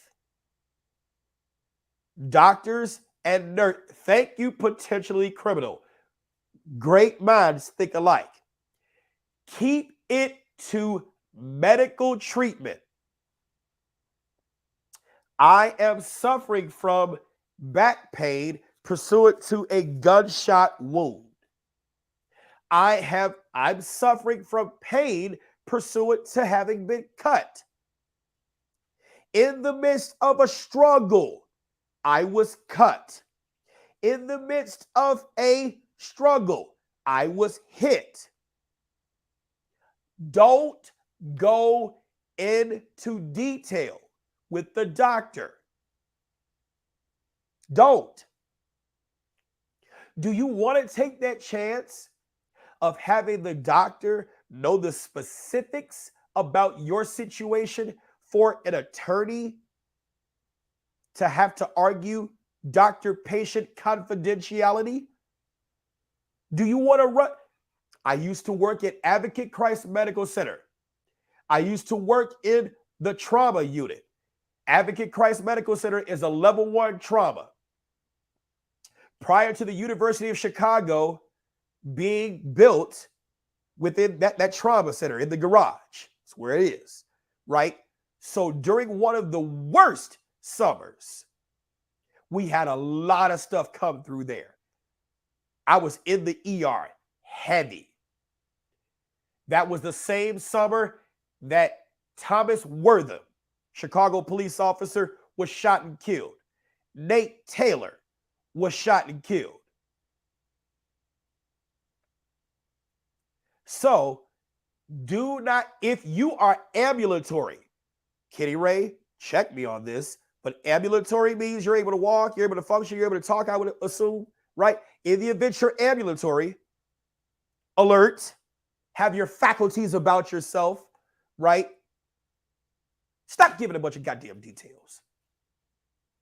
Let the stress that you are under cause you to shut up and activate your legal be quiet. Officer, I'm the victim of crime. I need medical attention. I invoke my Fifth Amendment rights. I want my lawyer. Where does it hurt? Here. Where does it hurt? There. Where does it hurt? Here. Where does it hurt? Here. That's it. Cut, shot, punched, hit. Keep it simple. They're going to palpitate anyway. They're going to do their diagnosis on you anyway. They're going to run labs, EKGs, get vitals, pulse ox anyway. So no matter what you say, they still have to do a thorough checkup to make sure they cover all their bases, because you may have injuries on you you don't even know about. Keep it simple, even to the paramedics. Kenny Ray. Brother, if you don't mind, how many people tell you everything? No one talks more than a victim. Victims love to talk. That's what we do if we're a victim, because talking eases stress. It eases stress, right? It's one of the ways that paramedics are able to tell if you still have normal brain activity, if you know who the former president was, who's the current president, what year are we in, what street were you on, to test to see if you're still here. I can't believe it. The motherfucker wanted to put his hands on me. I caught that bitch in the room. It was fucking this shit. And the motherfucker, he's like, I did this shit, bitch. Oh! Now you're reliving the whole trauma. And I'm sitting here like, no. That's too much. That's too much.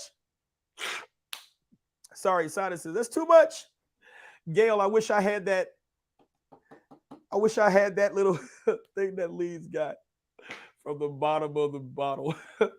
Oh my God, I got to get that. I got to talk to him. All right, here we go.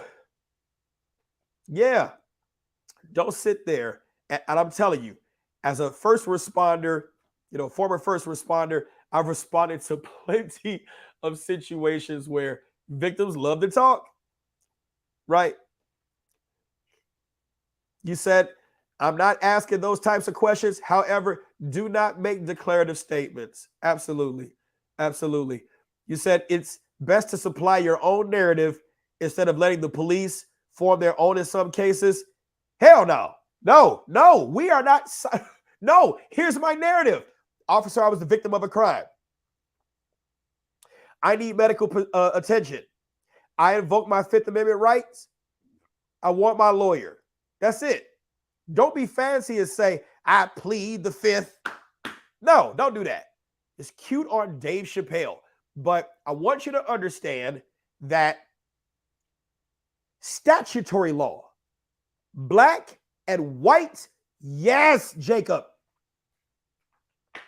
Black and white letter law, statutory law That's just theory. Context and practicality is case law. Statutory law covers what you can and cannot do. Case law covers situations that provide context behind that law and analyze the law's applicability to that given situation to see if it meets the test. That's why certain laws are overturned, because it just doesn't bode well with the constitutionality of this. It doesn't make sense. The context as applied. This thing called the totality of the circumstances. And I want you to understand something too.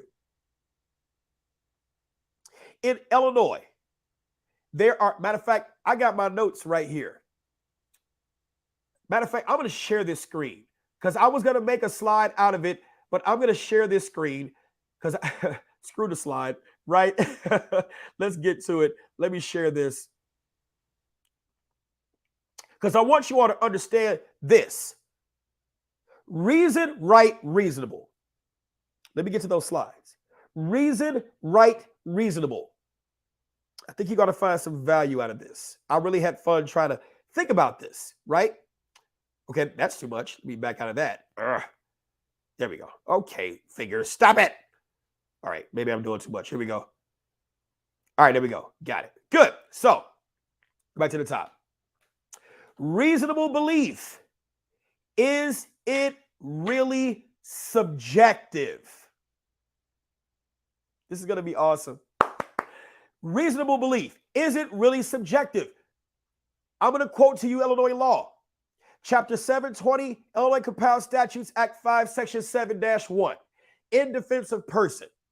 In defense of one's person, a person is justified in the use of force against another when and to the extent that he reasonably believes that such conduct is necessary to defend himself or another against such other's imminent use of unlawful force.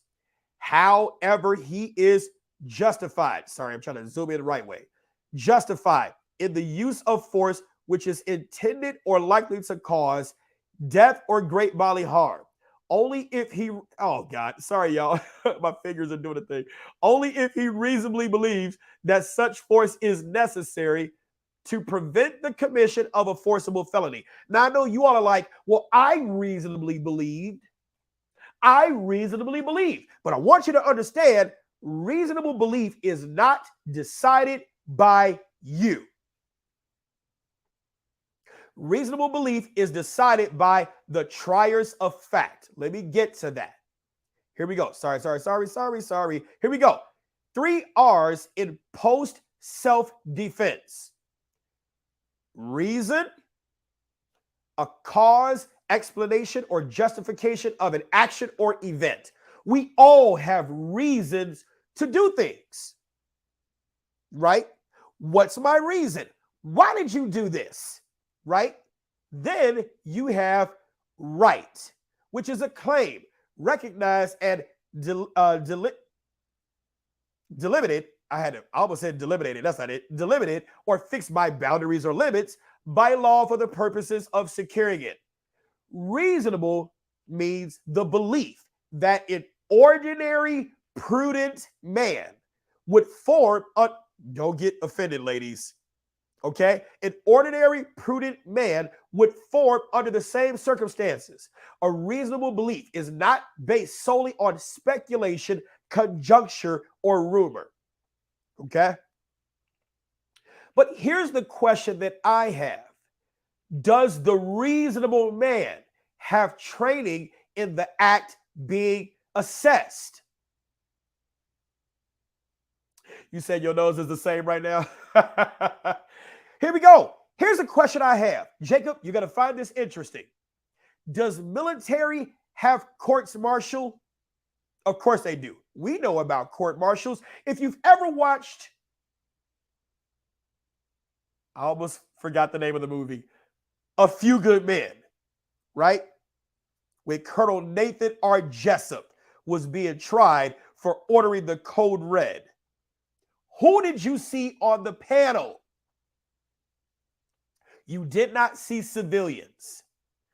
You saw military panel members who were officers. Why did you see military panel members who were officers? Because civilians would not necessarily understand the context of the Uniform Code of Military Justice. So you need to have military members. But why don't you have enlisted on the panel? Because the person being tried is an officer. And so enlisted panel members for an officer defendant could be seen as a form of bias. So you get a jury of their own peers. So here's another question. And if you'll indulge me, all of this is going to lead to what I was just talking about. Well, you're right. I'm sorry, Kitty Ray. You are so right. Jessup was not on trial. Lawton and Downey were. You're absolutely correct. But guess who ended up being on trial? Okay, I'm sorry. I'm thinking of two movies. Indulge me for a minute. I'm thinking of the movie with Samuel L. Jackson, right? I'm still talking. Right, absolutely. Here we go.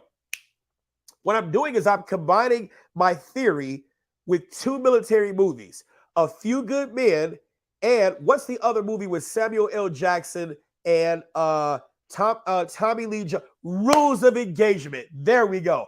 And so Samuel L. Jackson was on trial. All of them were officers. And then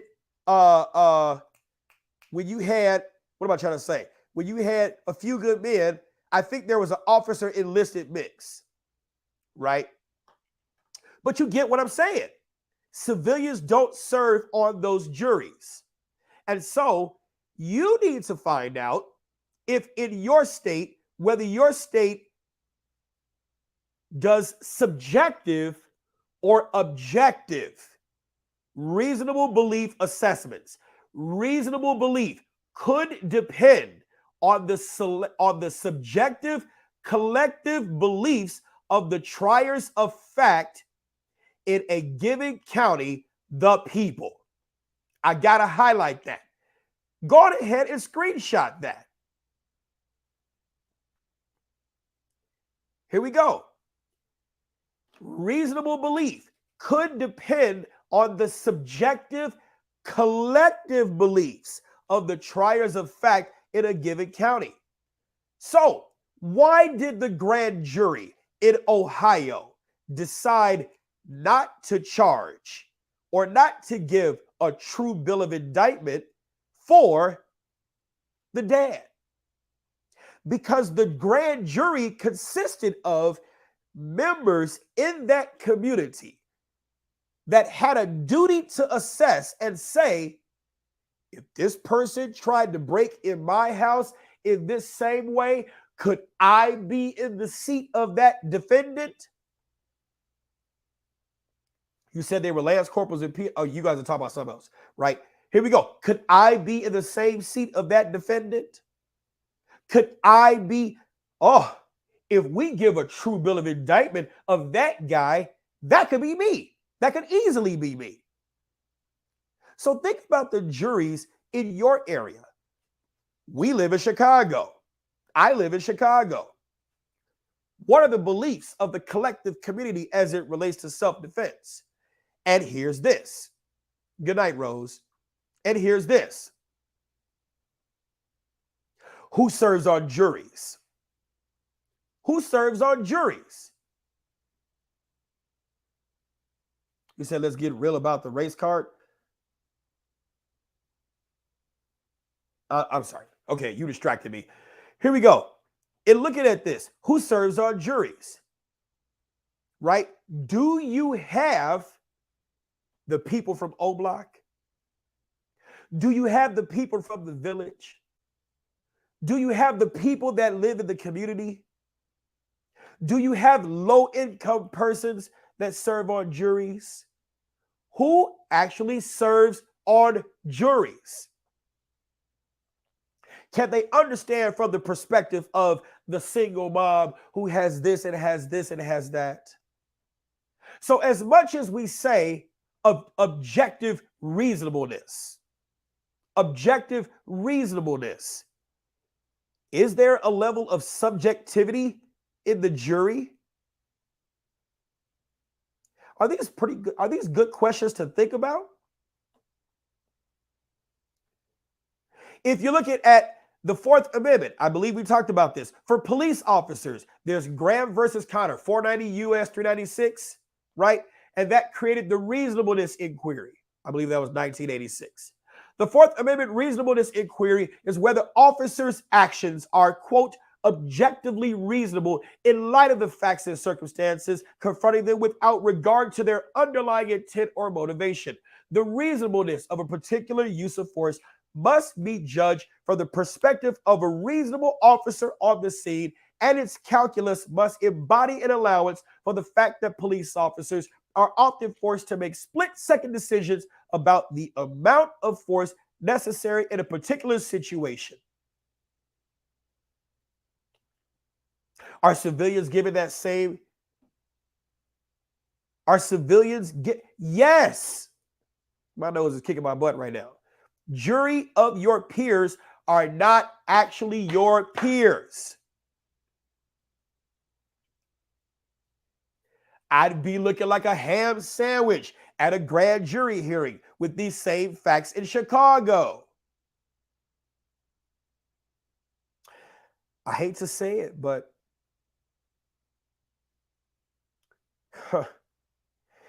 you may not get the same benefit of the doubt. You may not. You may not get the same benefit of the doubt.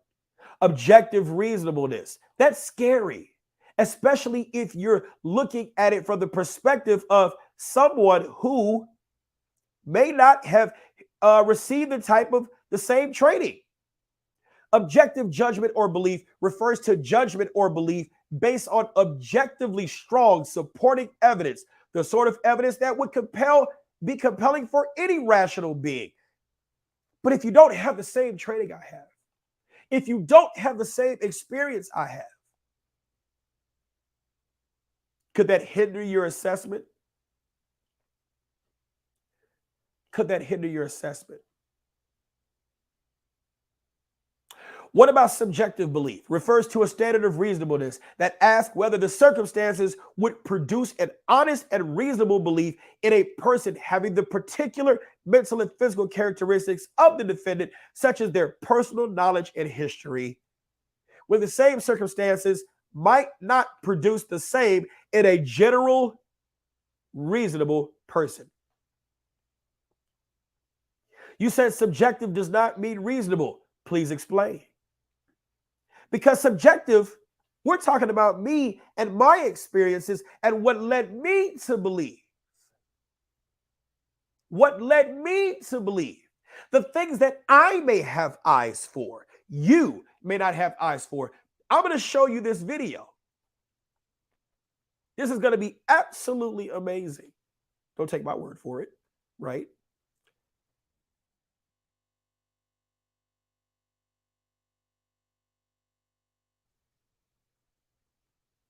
Let me pause it. Here we go.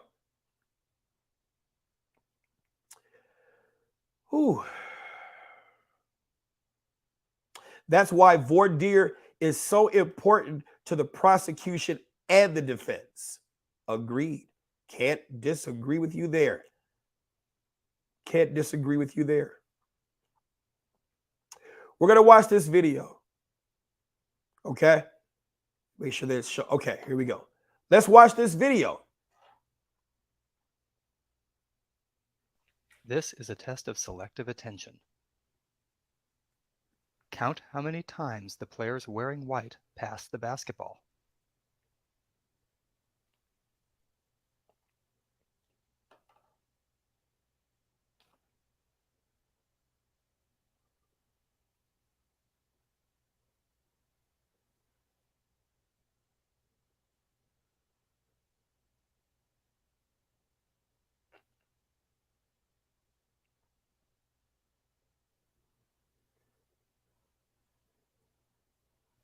How many passes did you How many count? passes did you count? The correct answer is 15 passes. Did you all count 15 passes?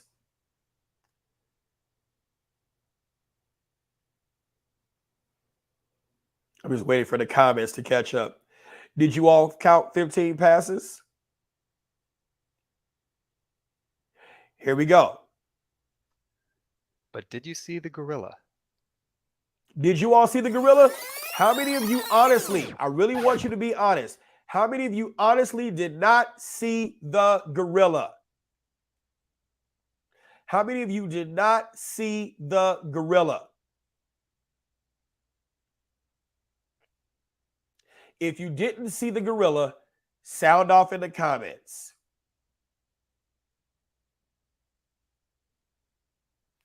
Here we go.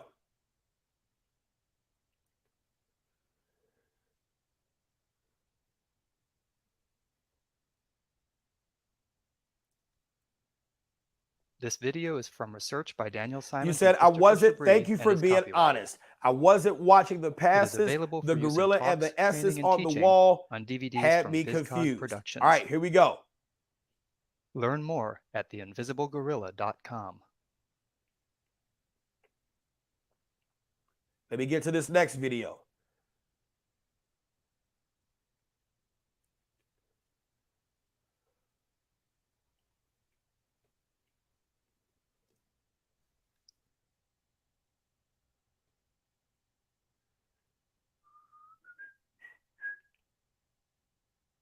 Look at y'all. Here we go. The monkey business illusion. Count how many times the players wearing white pass the ball.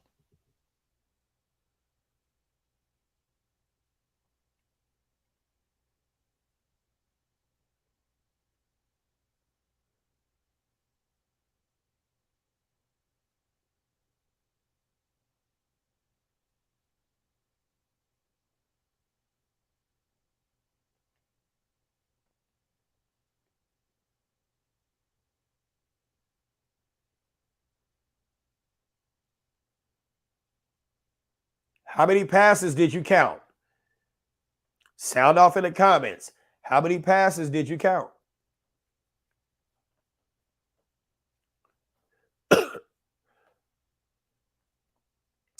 That's the main thing about report writing. Not everybody's seen everything that happened, and it's always bits and pieces, and people, depending upon the situation, their memory gets askewed. All right, everybody's counting 16 passes. Did you all spot the gorilla? Did you all spot the gorilla? Did you all spot the gorilla?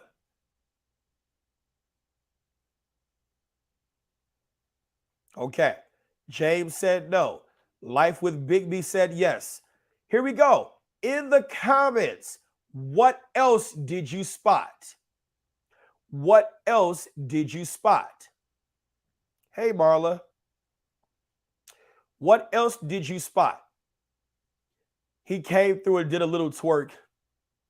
What else did you spot? Okay, if you already seen it, then you know the answer. Here we go. What else did you spot?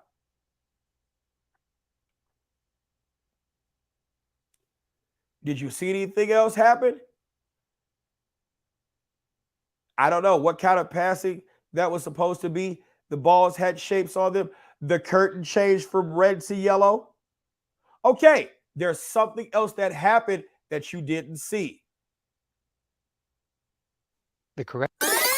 Here we go. She disappeared. Here comes the gorilla, and there goes a player, time. and the curtain is changing from red to gold.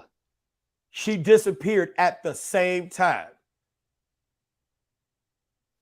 When you're Did y'all see her disappear?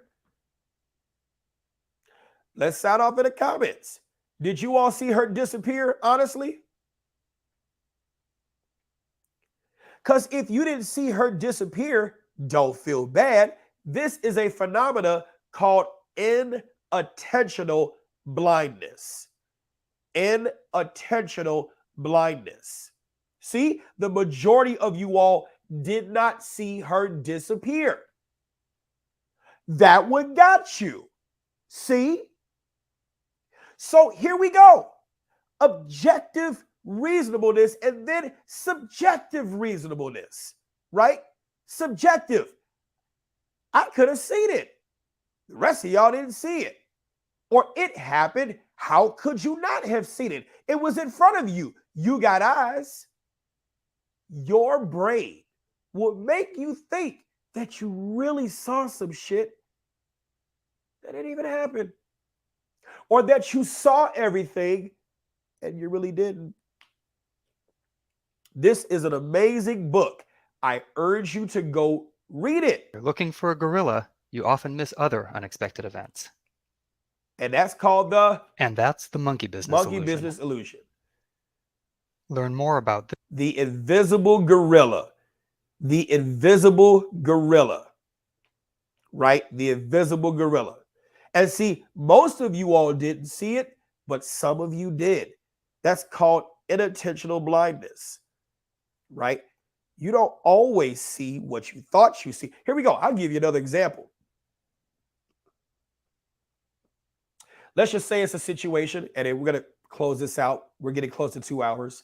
Let's just say it's a situation where, I don't want to say situation, where you're going to buy a car. Have you ever gone to a dealership and you were looking at a car and then all of a sudden now you're on the road and you're seeing these cars all over the place where before you didn't have eyes for them now, or you might have had passive eye, but now you have active eyes. You want to get a Dodge Caravan and now all you're seeing is a bunch of Dodge Caravans, right? All you're seeing is a bunch of Corvettes, a bunch of this, a bunch of that. Now you have eyes for them. Hence the reason why people on motorcycles tell people, hey, see motorcycles. But if you're not a motorcycle rider or you're used to always seeing cars and Harley motorcycles pop up. You know they exist, but it's an anomaly. It just pops up. Right? You don't see everything you think you do. All right. What do y'all think about tonight's show? What do y'all think about tonight's show?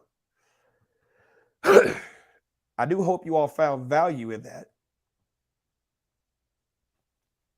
Please consider donating, right? What I tell myself first is the Cash App. I do have PayPal, things like that. Links are in the description. Links have been in the comments. Please consider just $5. That's the cost of one book. Goes to a child, okay? I'm glad you tuned in too, Nathan. I'm glad you tuned in too, okay? All right. You all have an outstanding night. I know it's no problem, Jacob. No problem. Thank you, thank you, thank you. All right. I know I said I'm going to drop the link. Do y'all want me to drop the link? Y'all tell me. You all tell me whether you want me to drop the link or if you want to go to sleep. Right?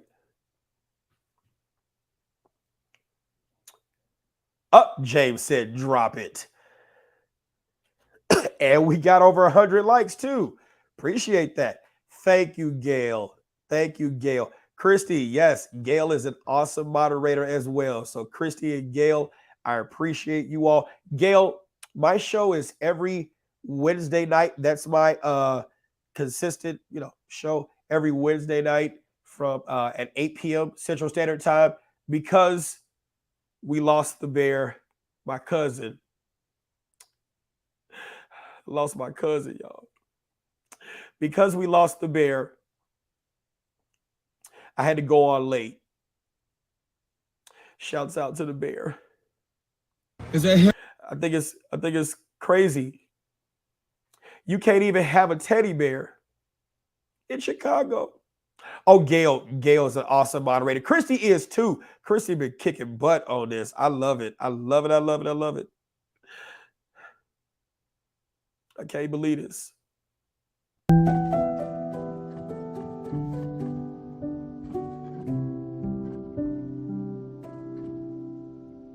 Is that him? Oh no! No, cousin!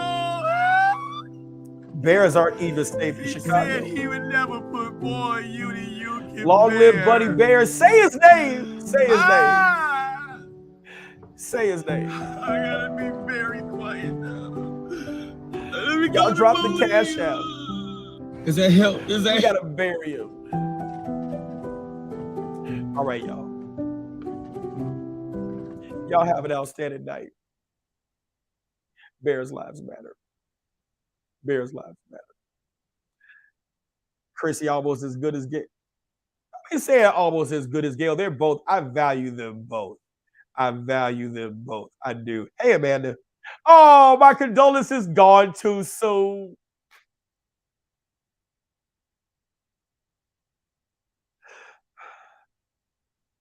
You said YouTube's gonna give me a strike for that violence. I hope not. I didn't do it. All right, y'all. Until then, I appreciate you all. You said, where's the crime scene tape? Oh no, I should have took some out there. I should have took some out there. All right, you all. I will see you all later. Thank you, as always, to the moderators, everybody else. Thank you all for providing awesome comments, commentary, stuff like that. I will see you next Wednesday, 8 p.m. Central Standard Time. Trigger with Instructor Mike. Let's go. What's going on there? This is Trigger with Secret Service Survival Training. Don't you do it. Don't you do it. Friends here. Y'all, this is Trigger with Instructor Because Mike. you have to understand that self-defense is a serious business. We do still carry forces, advanced forces. Make a difference. One of the tactics that would increase or decrease in the two-way community. All right, y'all introduce this. Let's just go kids. Give them 100. Johnny